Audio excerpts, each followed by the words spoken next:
What's up, guys? Back here with the second part of my Dungeon Synth and Neofolk collection. I'm filming these two back to back because I actually have time to do it right now, so I figured I may as well take advantage of it because life has been crazy lately. We're still listening to that Wolf album, we're still drinking that Three Sheets beer, and I'm going to cut into it with the King. Crook of the Wizard, my Mortice. I have a bunch more Mortice and things like that in my A5 Digipack section. I will show those in their own video, but this is, I believe, the debut demo from Mortice, all improvised, absolutely top tier stuff, the founder and the godfather of the genre that I'm here to dweeb about, because I'm a big fan. First heard of him through his industrial stuff, terrible, not a fan at all. Next, Fidotz something, I don't know. But this is great. Basically, all the Mortice stuff is great. I don't really need to say it.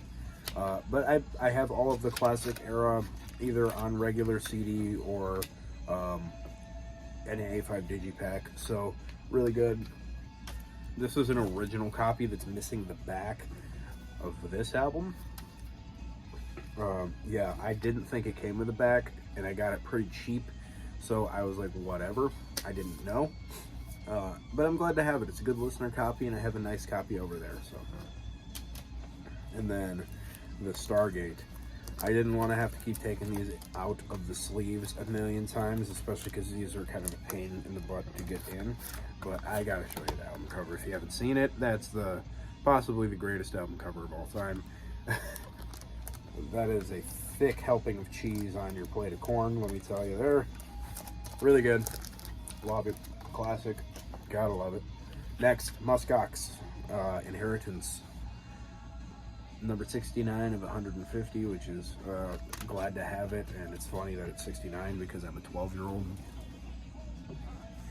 If anybody's got a copy of the first Muskox album, let me know. I got it signed by the band here, which is very cool. Got some download codes.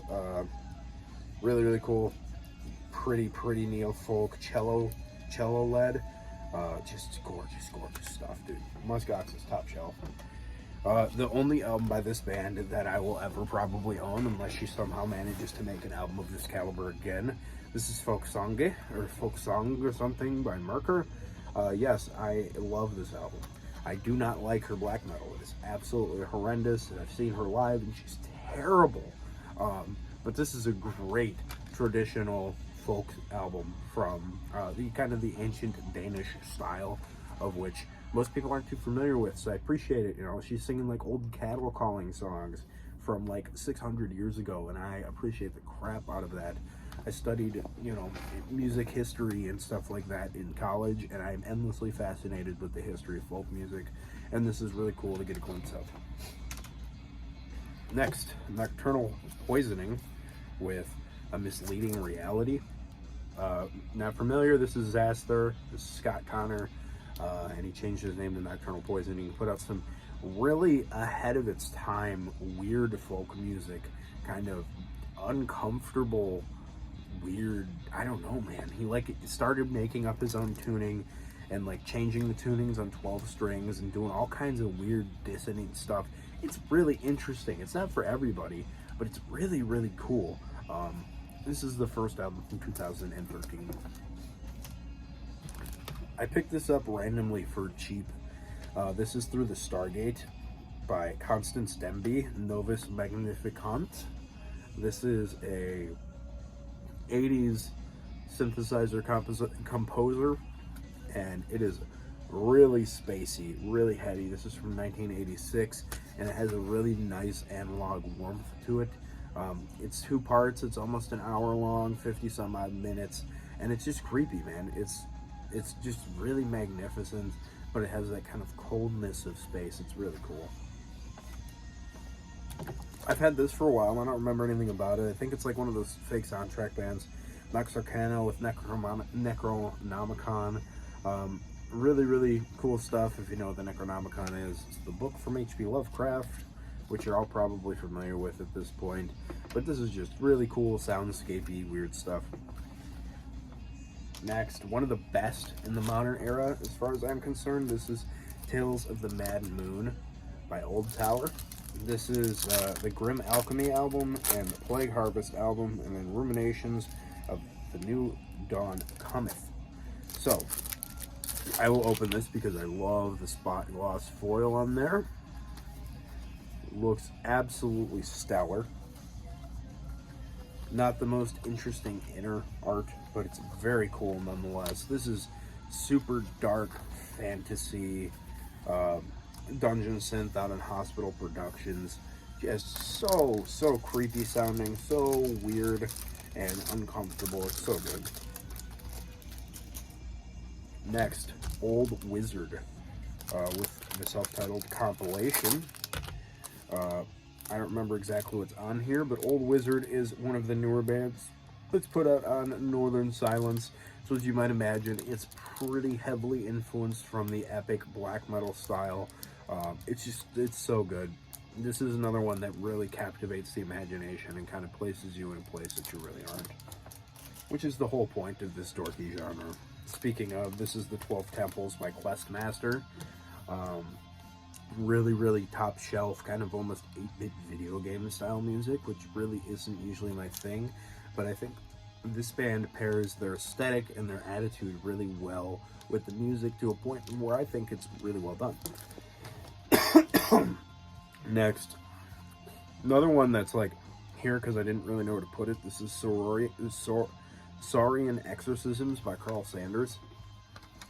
This is a solo album from Carl Sanders, and it's water damaged.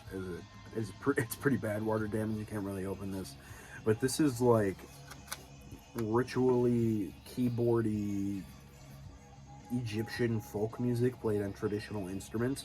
It's really good. Like, this is such a cool album, and I'm so happy to own it. I need to get the other 2 Carl Sanders albums. I don't know. I know that this was written from him like farting around between tours and like in some kind of, you know, like a warehouse or something. I don't know, whatever it is. Next, another one of the CDRs. This is Turning Point by Secret Stairway. One of the titans of Dungeon Synth's past. Just on a CDR. I don't need to show that to you. I have the Enchantment of the Ring LP over there that has a CD, and I'll show it when I get to my vinyl collection. Next, Serpent's Isle. I picked this up after Canyon played it in the background of one of his videos, and I thought it was really good. It's a compilation of a bunch of different things. The Legends of the Ancient Bay, Archaic Oceans, Tales of Frigid Waters, The Quiet Lakes, Old Lost Tales. Really good kind of nautical theme to Dungeon Synth. There's like waves crashing in the background and you know, seagulls squawking, and it's really cool. Not a lot to say with a lot of these, you know. I mean, how many times can I tell you it's synthesizer music? This is another soundtrack, so I don't know if it should technically be here, but this is the Skyrim original game soundtrack. My buddies got me this as like, I don't know. I don't remember why they got me this. Maybe it was like a congratulations for graduating school gift or something like that. Whatever it is, I love it. I've been wanting this for a long time, and I am a dork for Skyrim, and I am a huge fan of the soundtrack. It's amazing. It's one of the greatest pieces of music ever put to any kind of media, as far as I'm concerned. It's just absolutely brilliant. 4-disc set that is beyond compare as far as I'm concerned. Next, Slasher Dave with the Jack-O-Lantern Murders. I saw Acid Witch last year or 2 years ago. I don't remember exactly. I think it was last year. But I picked this up. I asked Dave if he had copies of this, and he ran out to the van and got me one, and I bought it. Very excited to have it. It's basically, you know, the two of the albums, Night of the Jack-O-Lantern and the Jack-O-Lantern Murders, all composed in one big compilation, which is 23 tracks long. So it's basically a big old movie all made into one disc. Really cool. Very John Carpenter sounding. This is Richotet, I don't know, by Tangerine Dream.